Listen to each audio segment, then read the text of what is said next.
I want to share a story about my marriage, which ended in a way I never expected. You hear about infidelity in relationships, but it's something different when it happens to you. I was married to Jessica for just over 3 years when everything came crashing down. We were the couple everyone envied, a decent home, 2 dogs, and we were planning the wedding of our dreams with a lavish ceremony and all the bells and whistles. Or so I thought. Jessica was beautiful and charming, always the life of the party. I had never met anyone quite like her. Our relationship was filled with passion and excitement, and like many couples, we sometimes had our disagreements, but we always worked through our issues. At least I thought we did. There had been subtle signs of trouble. Jessica was suddenly busy with work, spending late nights at the office, or so she claimed. A few times when I'd call her, she'd answer in a rush, saying she was in a meeting. I didn't think much of it. I trusted her. One night, I noticed she had turned her phone face down on the kitchen counter during dinner, which was odd. She had never done that before. When I asked her about it, she laughed it off, saying she didn't want to be distracted while we ate. It felt like a flimsy excuse, but I let it go. The real turning point came one afternoon when I returned home early from work. My office had been quiet that day, and I decided to surprise Jessica. I could almost picture her delighted face when she would see me. Instead, I felt a gut-wrenching sensation when I walked through the door and heard voices coming from our bedroom. I paused for a moment, confused. Jessica was supposed to be alone. I approached quietly and peered through the slightly ajar door, and what I saw shattered my world. There she was, tangled in the sheets with none other than our wedding planner, Mark. I stood frozen, my heart racing and my mind reeling. Mark had been so helpful during the planning process, charming, charismatic, and at least in my estimation, professional. I never would have guessed he'd cross that line with my wife. I felt a mix of rage and disbelief. The betrayal hit me like a freight train. I stumbled back, trying to grasp what I had just witnessed. It was surreal. I wanted to scream, to burst into the room and confront them, but I just stood there as the reality sank in. I remembered the plans we'd made, the vows we'd spoken, the future we'd envisioned. How could she do this to me? I stepped back outside, my heart pounding, and decided to give them time to finish whatever twisted game they were playing. After what felt like hours, I finally gathered the courage to confront her. When I walked back into the house, Jessica was still in bed and Mark had slipped out the back door. I stood there, rage coursing through me, but more than that, I felt an overwhelming pain. She turned to me, surprised, and the look on her face morphed from shock to guilt in an instant. "Jake, I can explain," she stammered, her eyes darting around. I couldn't even find the words. The betrayal was evident in her eyes as she realized I knew everything. Instead of the tearful apology I expected, she launched into a convoluted excuse about how it was just a one-time mistake and that it didn't mean anything. It was infuriating, too. Hear her try to downplay the situation. The woman I loved was standing there, lying through her teeth, oblivious to the damage she had inflicted. Just a mistake, really? I asked, my voice shaking with anger. The more she tried to justify her actions, the more the resentment bubbled up inside me. I felt like I was going to explode. I didn't want to hear her excuses. I just wanted her to admit what she had done.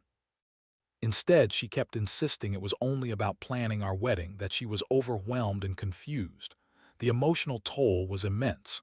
I was caught between rage and heartbreak. My mind raced with memories of our life together, the laughter, the intimacy, the moments that made me believe we were soulmates. Did any of that even matter to her? It took all my strength to keep my voice steady as I told her that this was not something we could work through. I needed to think, and I needed her to leave. I had never felt such a deep sense of betrayal in my life. The thought of the two of them together, laughing, planning, scheming while I was out working to provide for our future, tore me apart. I was left standing there, stunned, trying to process the chaos of emotions swirling inside me. I knew I had to make a decision, but I felt like I was drowning in a sea of anger and sadness. After the confrontation, I felt like I was walking through a fog, everything around me dulled and muted. I barely slept that night. My mind raced with images of Jessica and Mark, their laughter echoing in my ears, their betrayal etched into my memory. I couldn't believe it. I was filled with a mix of anger, sadness, and disbelief. I loved her, and now I felt like I was living a nightmare. The following days were a blur. Jessica tried to reach out to me, but I needed space. I avoided her calls and texts, choosing instead to drown myself in work, hoping that distractions would help me process what had happened. I started looking for the signs I missed, replaying every conversation, every moment we shared. I felt so stupid for trusting her completely, for believing that our love was unbreakable. One of my best friends, Eric, noticed something was off. He could always read me like a book and insisted on coming over. I didn't want to talk about it at first, but eventually I broke down and shared everything. The betrayal, the hurt, the confusion. Eric listened intently, his expression shifting from concern to disbelief as I recounted the details. Dude, you need to be done with her. This isn't just a mistake. She chose to cheat on you with someone you trusted. You deserve better, he urged, his voice firm. His words hit me hard. I had been trying to rationalize it, thinking maybe if I just gave her a chance to explain, we could work through it. But Eric was right. It was a conscious choice, and the implications of that choice weighed heavy on my heart. As the days turned into weeks, I found myself in a constant battle between my love for Jessica and the pain she caused me. I started gathering evidence of her infidelity. I went through her messages and social media accounts. It wasn't pretty. I uncovered more than I bargained for: flirty texts, plans they made to meet up, even pictures that left no doubt in my mind about their relationship. Each discovery sent waves of betrayal crashing over me, deepening the wound. I also found myself looking into annulment options. I had never imagined my life would come to this. I thought we were building a future together, yet here I was, contemplating ending it all. It was painful to think about our wedding, the planning, the excitement, the promises we made. All of it felt like a cruel joke. One evening after work, I finally decided to confront her again. I needed to lay everything on the table. When I walked into our house, Jessica was sitting on the couch, her expression filled with uncertainty. She looked up at me, and for a brief moment I felt a flicker of the love I once had for her, but it quickly faded. I couldn't trust her, not after everything. "Sit down, Jessica," I said, my voice steady but cold. "We need to talk." She looked apprehensive but complied, her body tense. I took a deep breath and laid everything out: the messages, the photos, the betrayal. Her face paled as she realized I had gathered evidence against her. "Jake, I can explain. It was just one mistake," she pleaded, her voice shaky. I shook my head. "This isn't just a mistake, Jess. You've been lying to me for weeks. You were planning a future with me while cheating with someone else. How could you do this?" I was feeling overwhelmed, and Mark made me feel special. "It didn't mean anything. I love you," she insisted, tears streaming down her face. It was frustrating hearing her excuses. "You say you love me, but you don't act like it. You betrayed my trust in the worst way possible." My voice was rising, filled with anger. "I can't look at you the same way anymore. You've changed everything." Her desperate attempts to salvage the situation only fueled my anger. "You don't get to play the victim here. You made your choice. I'm done being your safety net." I realized then that I had been holding back, trying to be the understanding husband, but now it was clear. I needed to take control of my life. I felt empowered, the fog lifting slightly as I made my decision. I would file for annulment. We had been married for a short time, and the very foundation of our relationship had been shattered. I could imagine starting again with her. This was not a mistake I could forgive. Jessica had made her bed with Mark, and now it was time for me to make a clean break. The thought of moving on filled me with a strange mixture of relief and fear. I was afraid of the unknown, but knew that staying in a relationship built on betrayal would only deepen my hurt. I had to do what was best for me, even if it hurt to think about the life I once envisioned. The next morning, I reached out to a lawyer to discuss my options. I wanted to make sure I protected myself, and if possible, hold her accountable for the financial mess we found ourselves in. This was not just about emotional turmoil, but also about the expenses we had accrued in planning our wedding. I felt determined to ensure she paid her share, even if it was a small comfort in the face of such a monumental betrayal. I was ready to move forward and begin the next chapter of my life, one that didn't include Jessica or the pain of her infidelity. I knew it wouldn't be easy, but it was the only way I could find peace. I had learned the hard way that trust, once broken, is nearly impossible to rebuild, and I was done pretending that everything was okay. The road ahead was uncertain, but I was finally ready to take the first step towards healing. The day I met with the lawyer was both liberating and terrifying. I had spent countless hours thinking about what I wanted to say and how I wanted to approach the entire situation. It was surreal walking into that office, feeling like I was finally taking control of my life, despite the emotional whirlwind still swirling inside me. I sat down with Lisa, a sharp and no-nonsense attorney who specialized in family law. She listened attentively as I recounted everything: the betrayal, the evidence, and my desire to annul the marriage. Given the circumstances, you have a strong case for annulment. It's clear there was fraudulent behavior on her part, Lisa explained, her demeanor professional yet empathetic. And since you have documented evidence of the affair, we can proceed with filing the necessary paperwork to ensure a clean break. Hearing her words was oddly comforting. I was finally doing something proactive, and it felt empowering. I discussed the expenses incurred during our wedding planning and how I could potentially seek reimbursement for those costs. I wasn't looking to ruin Jessica financially, but I felt strongly that she should bear some responsibility for her actions, especially since they had forced me into this legal situation. As we talked, I felt a wave of determination wash over me. Yes, I was hurting, but I had the power to choose my future. I was ready to walk away from the wreckage of my marriage and start anew. After the meeting, as I drove home, my mind was racing. I was tired of being the victim of someone else's choices.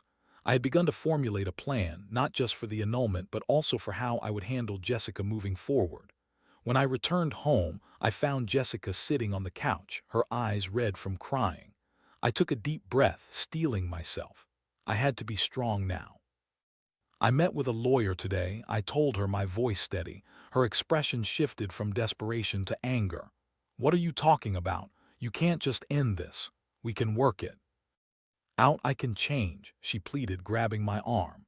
I don't want to work it out, Jessica. You made your choice and now I'm making mine. I'm filing for an annulment, I stated firmly, shaking off her grip. She fell silent and I could see the reality of the situation sinking in. The tears were replaced by a look of disbelief, as if she thought I would back down. But Jake, we can fix this. I love you. I made a mistake and I'm so sorry, she tried again, her voice cracking. I felt a pang of sadness in my heart for the woman I once loved, but I reminded myself of the betrayal. You broke my trust. You chose to betray me with someone I considered a friend. I can't live with that. We can't go back to how things were, and there's no fixing this. I watched as she processed what I was saying. The anger gave way to resignation, and I could see the fight leaving her. You really mean this, don't you? She asked softly, her eyes searching mine for some glimmer of hope. Yes, I do. I've made my decision, I replied, feeling more resolute than ever. I was done with the hurt and the lies. Over the next few days, we had a series of uncomfortable conversations. Jessica tried to bargain, suggesting counseling or time apart, but I held firm. I realized that any hope I had of reconciling was slipping away. I was no longer the man who would tolerate infidelity. I was someone who deserved respect and honesty. As I prepared to file the annulment paperwork, I began to mentally strategize my next steps. I knew I needed to gather everything related to our financial situation. I started collecting bank statements, invoices for wedding expenses, and anything that would help my case. Cold, calculated, and focused, this was my new mindset. I needed to ensure that there were no loose ends when I finally severed ties with Jessica. One evening, while I was sitting at my dining table sorting through papers, I heard a soft knock on the door. It was Jessica, looking smaller and more fragile than ever. She was holding a box of our wedding memorabilia, photos, cards, little trinkets from our time together. "Can we talk?" she asked, her voice barely above a whisper. I hesitated but eventually nodded, wanting to hear what she had to say. We sat across from each other, the tension thick in the air. "I've been doing a lot of thinking," she began, her eyes filled with tears. I realize how much I've hurt you and I'm truly sorry. I don't want to lose you. I was scared of commitment and I let that fear take over. I listened, but part of me was hardened by everything I had endured. Jessica, I can't just forget what you did. You betrayed me in a way I never thought possible. I responded, trying to remain calm. Please just give me a chance to make it right. I'll do anything, she pleaded, reaching out to take my hand, but I pulled away. Anything? You're asking me to trust you again, and that's not possible. I can't just wipe the slate clean. You don't get to decide how I feel after you've made such a massive mistake, I said, realizing how much I needed to protect myself. Jessica's composure began to crumble. I know I messed up, but I never meant to hurt you. I was confused and didn't think about how my actions would affect us, she said, her voice shaking. Her words fell flat. I felt a mixture of pity and anger for the person I once knew. You made a choice, Jess. You chose to cheat. You chose to lie. Those aren't just mistakes, they're conscious decisions. I can't live with someone who disrespects me in that way, I stated firmly. She started to cry and I felt a pang of guilt, but I quickly pushed it away. I had to be strong. I couldn't let her manipulate my emotions any longer.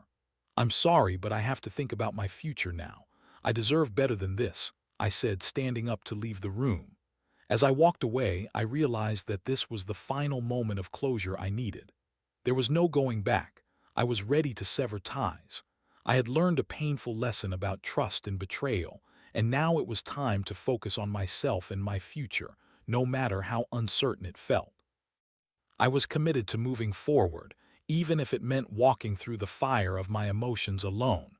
The weeks that followed were a whirlwind of legal meetings, emotional turmoil, and heart-wrenching moments. I filed for annulment, and the process felt surreal. Each time I stepped into the lawyer's office, I felt a mixture of empowerment and sadness. I was doing what I had to do, but I couldn't shake the feeling of loss that lingered in my chest. Jessica and I had agreed to keep communication to a minimum. I made it clear that I needed space to process everything, but I also knew she was hurting. Occasionally, she would text me, usually filled with apologies and pleas for forgiveness. I read them but rarely responded. I didn't want to give her hope where there was none. I was focused on moving on. During this time, I found solace in my friends and family. Eric was my rock, always ready to lend an ear or share a distraction. We went out, hit the gym, and even took a short trip to the mountains to clear my mind. It was during this trip that I began to realize just how much I had suppressed my feelings. I had been so caught up in the betrayal that I hadn't allowed myself to leave the relationship we had built together. It was liberating to finally face the emotions I had been avoiding. One evening, while sitting by a fire at the cabin, Eric looked over at me. You know, you're handling this a lot better than I expected, he said, a hint of admiration in his voice. Most guys would be a wreck right now. I shrugged, staring into the flames.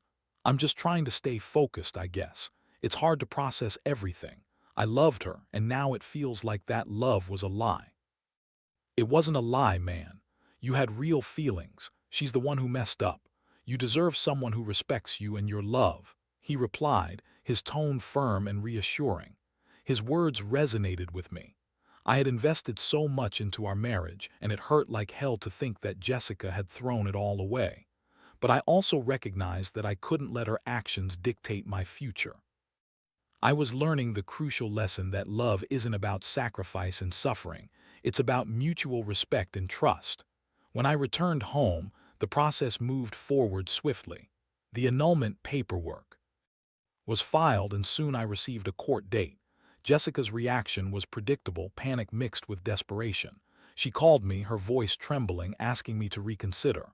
I can't believe you're actually going through with this, Jake. We can fix this. As much as I wanted to feel sympathy for her, I maintained my resolve. No, Jessica, this isn't something that can be fixed. Not after what you did. I need to think about my future, and you're not in it. It was hard to maintain that firmness in the face of her tears, but I knew it was for the best. I couldn't allow her to manipulate me any longer. The more she begged, the more I felt that familiar resolve solidify within me. In court, it all felt surreal. I sat in a packed room, the smell of polished wood and the sound of murmured conversation surrounding me. When they called me to the stand, I took a deep breath and recounted everything. The lies, the betrayal, the emotional fallout. It felt cathartic to lay it all out there, and as I spoke, I could see the judge's sympathetic nod. I was there to seek closure, and I was determined to get it. Jessica arrived later, looking disheveled and worn. She sat across the room, her eyes flickering nervously. I could see the weight of the situation pressing heavily on her. I wanted to feel anger, but instead I felt a strange sense of pity. The woman I had loved was now a shadow of her former self, and I couldn't help but wonder if she had realized the magnitude of her mistakes. When it was her turn to speak, I didn't know what to expect. She stood, her voice shaky as she attempted to explain herself. "I know I hurt Jake, and I can't take that back. I was confused and made the worst mistake of my life. I love him, and I'm willing to do anything to make it right," she said, her eyes pleading with the judge, but I felt the sincerity wasn't there. I glanced at the judge, who seemed unimpressed with her attempts at justification. He turned to me and asked if I had anything to say about her statement. I took a deep breath, feeling the weight of the moment. "Your Honor, I appreciate her words, but love isn't just about saying the right things. It's about actions, and her actions have shown me that she doesn't respect me or our marriage. I believe that this annulment is necessary for both of us to heal and move on." The judge nodded, and after a few more questions, it was clear he saw the situation for what it was. He granted the annulment, and I felt a rush of relief wash over me. It was finally over. When I left the courtroom, I felt lighter, as if a burden had been lifted from my shoulders. I had taken control of my life, and I was ready to move on.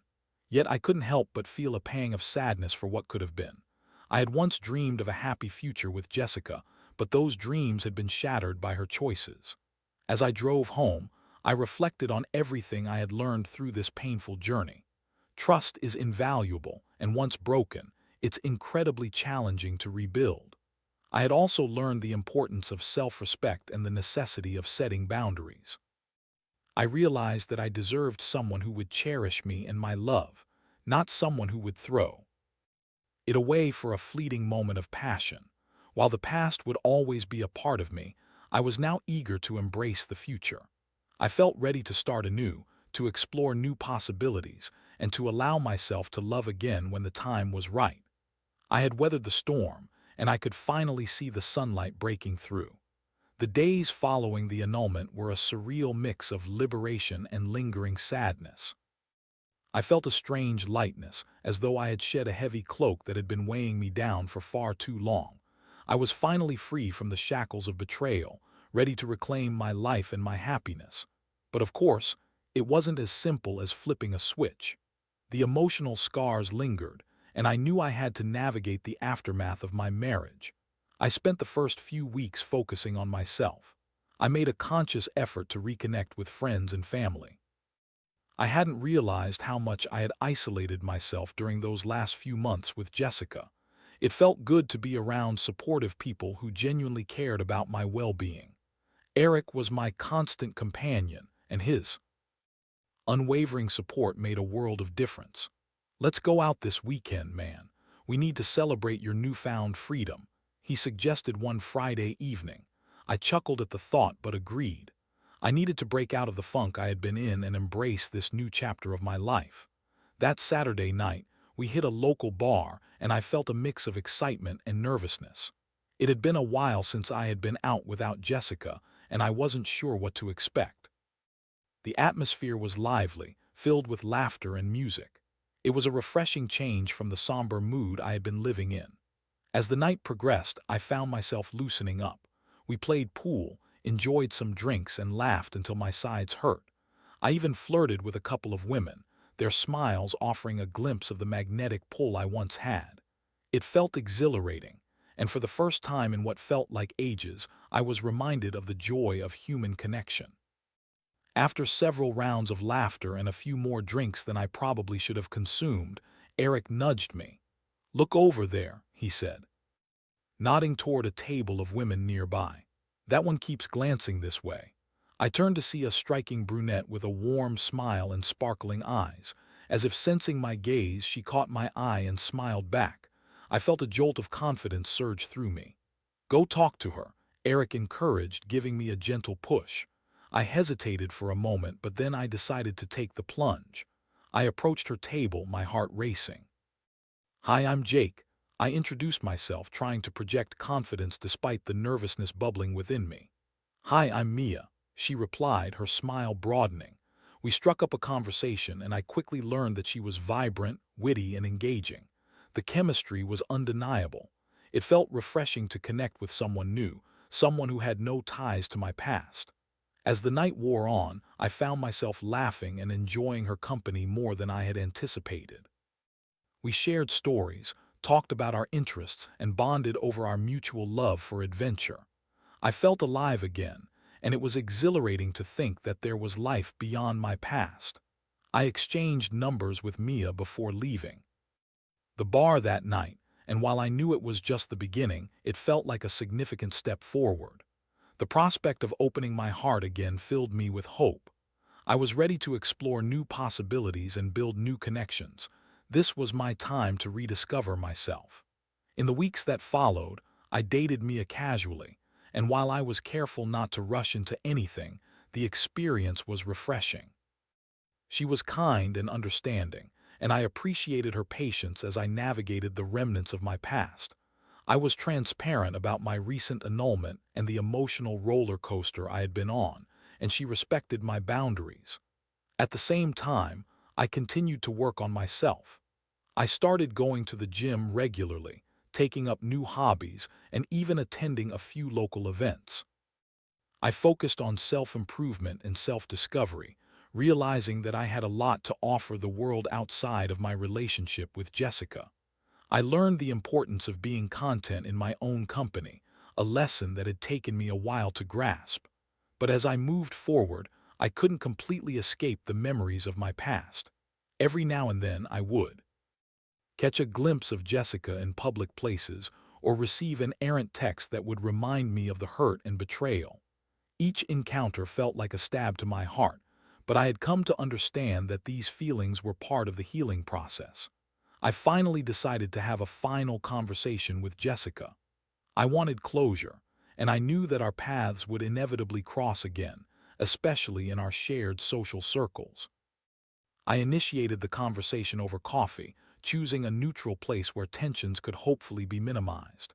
When we sat down, there was an undeniable awkwardness in the air. Jessica looked different, more subdued, her once vibrant demeanor dimmed by the weight of her choices. "Thanks for meeting me," she said, her voice soft. "Of course," I replied, trying to maintain a neutral tone. "I felt we needed to talk to clear the air." She nodded, her eyes glistening with unshed tears. "I've been doing a lot of thinking since the annulment. I realize how much I hurt you, and I'm truly sorry for everything. I know I don't deserve your forgiveness, but I want you to know that I regret my choices every single day." I appreciated her honesty, but I couldn't forget the pain she had caused me. "I'm glad you've had time to reflect, but I need you to understand that I can't go back to what we had. Trust has been broken and it can't be repaired." "Of course I understand." Her voice trembled as she spoke. "I just hope you find happiness. You deserve it." A part of me wanted to reach out and comfort her, but I steeled myself. "Thank you, Jessica. I'm working on it. I hope you find what you're looking for too." As we parted ways, I felt a sense of closure I hadn't anticipated. It was bittersweet. While I wasn't sure if I would ever fully forgive her, I knew I had moved on. The conversation had allowed me to express my feelings and reaffirm my commitment to my own happiness. Now, as I looked to the future, I felt ready to embrace whatever came next. I was learning to love myself again, and I was excited about the possibilities ahead. The journey had been painful, but it had also taught me invaluable lessons about love, trust, and the importance of self-respect. I was finally ready to step into the light and carve out a new path for myself, one that didn't include the shadows of my past. As the weeks turned into months, I continued to embrace my new life and the opportunities it brought. The sting of betrayal faded, replaced by a sense of resilience I hadn't thought possible. I found myself more focused on my career, my friendships, and my personal growth. The road to recovery was long, but I was determined to walk it with my head held high. Mia and I continued to date casually. She was a breath of fresh air in my life, and I appreciated her understanding nature. She knew I was still processing my past, and she never pressured me to rush into anything. We enjoyed each other's company, exploring new restaurants, going on spontaneous adventures, and sharing laughs over silly moments. I felt something genuine growing between us, but I still approached it cautiously, making sure my heart was in the right place before diving deeper. One Saturday evening, we decided to hike a local trail that led to a breathtaking overlook. As we reached the summit, the view was astonishing, with the sun setting behind a blanket of clouds. It was one of those magical moments where everything felt right. Sitting side by side, I turned to her and said, "I feel like I'm finally starting to find myself again." She smiled warmly. "You've come a long way, Jake. I'm proud of you." "I appreciate that. It's been a journey and I know I still have a lot to learn, but being around you has made it easier," I admitted. In that moment, I realized that while my past had shaped me, it didn't define me. I had the power to create a new narrative, one forged from lessons learned rather than pain experienced. I was ready to open my heart again, but this time with caution and an awareness of what truly mattered in a relationship: trust, respect, and honesty. As summer rolled into fall, I found myself increasingly comfortable with the idea of commitment. Mia had been patient and kind, never rushing me but always supporting my healing process. One evening, as we walked through a local festival, I felt a wave of joy wash over me. The laughter, the music, and the warmth of the moment made it clear that I was ready to take the next step. "Mia," I said, stopping to face her, "I know we've taken our time and I appreciate everything you've done for me. I want to be upfront about it. I'm ready to see where this goes. I want to be with you." Her eyes lit up and a smile spread across her face. "Really? I'd love that," she exclaimed, and the sincerity in her voice filled me with hope. We embraced, and for the first time in a long while, I felt a glimmer of excitement about the future. In the months that followed, Mia and I grew closer. We shared our dreams, fears, and aspirations, slowly integrating our lives while still respecting the boundaries we had set. I found myself opening up to her in ways I hadn't expected, sharing the lessons I had learned from my marriage and the importance of communication and vulnerability. Gradually, I realized that I was no longer living in the shadow of my past. I had reclaimed my sense of self, no longer defined by betrayal but strengthened by it. I learned that it was okay to feel pain, but it was also necessary to heal and move forward. As winter approached, I found myself reflecting on the journey I had taken. I had faced heartbreak and betrayal, but I had also gained resilience and clarity. I remembered the pain of discovery, the anger of confrontation, and the sorrow of letting go. But through it all, I discovered the importance of self-worth and the power of moving forward. I reached out to my family and friends, grateful for their support throughout this tumultuous time. I wanted to share my journey, not just as a cautionary tale, but as a testament to the strength of the human spirit. I learned that life can be unpredictable, and at times it can feel unfair. But it's how we navigate through those trials that truly defines us. One night, as I sat on my balcony watching the snowflakes fall gently to the ground, I felt a sense of peace settle over me. I had come a long way, and though there would be challenges ahead, I was ready to face them head-on. I realized that what happened with Jessica didn't define my ability to love again. I was grateful for the lessons and the strength I had gained. I was ready to embrace the future with open arms, knowing that I had the power to create my own happiness. As I looked ahead, I knew that every moment, both the joyous and the painful, had brought me to this place of understanding and readiness. I had learned that love is not about perfection but about growth, respect, and the courage to move forward. And with that newfound clarity, I was excited to see where life would take me next.